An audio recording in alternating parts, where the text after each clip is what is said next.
Da da da da da da da da da da. It's your boy, Mr. Hamilton. You guys, I'm back again with another Grind Channel video.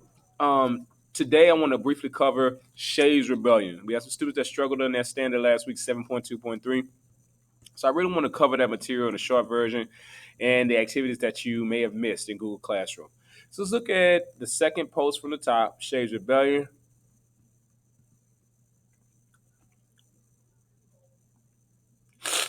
All right, had one turned in. We got to shake back. What you had to do, long story short, you had to go to the Articles of Confederation doc. Okay, you had to analyze three of these documents. You had document one. I think you had 7 documents on here you could have chosen from, but you had to analyze it using the little table right below it. All right. So this little table here, you're identifying the document number, the author. If there's no author present, and you put NA not available. Document number is right here, highlighted in yellow. Source, and you identify if it's primary or secondary. The characteristics of a primary source: first-hand accounts, letters, speeches, things of that nature. Secondary, obviously, things that are written after the fact, after an event has happened. It's not first-hand account. They were not there to witness it. It's someone writing about something that's already taken place before. The main idea of the document, after you analyze the document, when I looked at this with most of my students today to review it, you develop the main idea. What do you think this document is mostly about? And then lastly, key evidence, at least 2 bullets of key evidence that support your main idea, all right, from the text that you pulled directly from the text. You had to do this for 3 of the documents, you guys. I actually shortened it up, so I just want you to do the analysis portion. 3 of the documents, analyze. That is it. All right, now, the next thing I want to do, I want to kind of go over, let me show you one more thing. The Shays Rebellion post for November 6th, last Wednesday. Last Wednesday, I used it as a time to kind of review Monday's activities because some students were behind on that. But we're going to use Wednesday's activities right here, the Shays Rebellion near par lesson, as a bonus, a 10-point bonus. Boom! All right, so you got a chance to earn 10 bonus points just by completing that near par lesson. I'll give it until maybe Thursday this week to kind of go through that and get that done. All right. Now, I want to give you some brief notes, you guys, on Shays Rebellion. All right. So this is a little slideshow I kind of ran across. Shout out Mr. Langhurst, Discovery Middle School. I'm going to go ahead and get my disclaimer in there and show you, cite my evidence. It's not my material, but I am borrowing his source because he has some really good stuff in here that we can use. So let's take a look.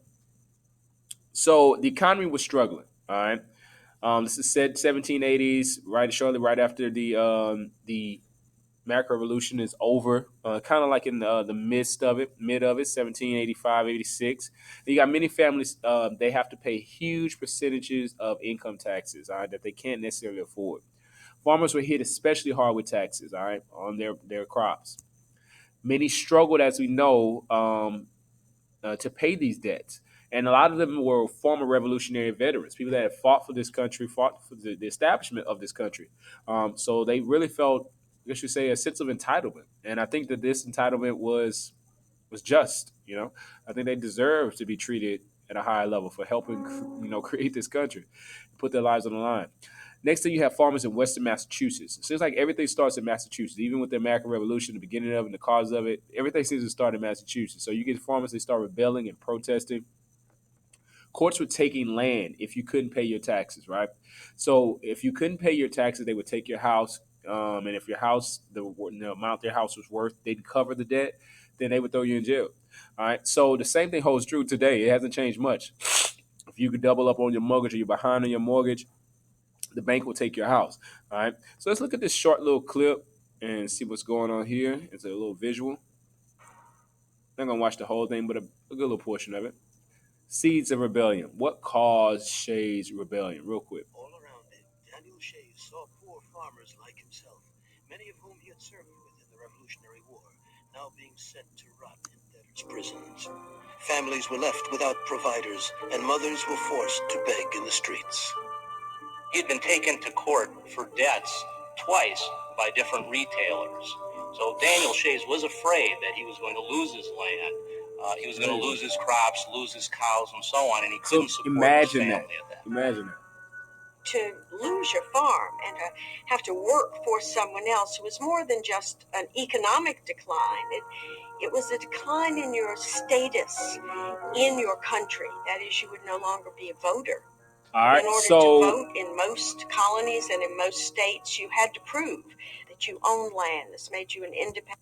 so take that's twofold. You get not only do you lose your land, but you also lose your right to vote because only white males that own land were able to vote at the time. So Daniel Shays felt like he was losing a lot. All right, it's a lot of pressure on his back. So what does he do?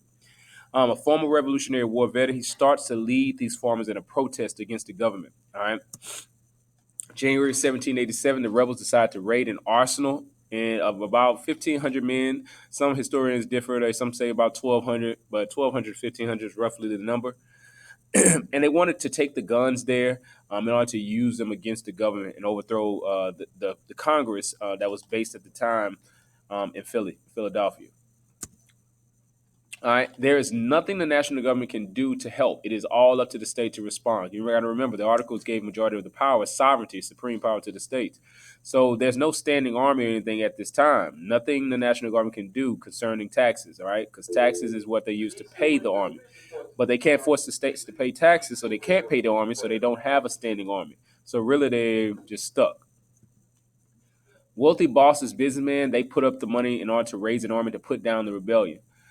So without that, without those wealthy businessmen, the country could have been taken over again for a second time.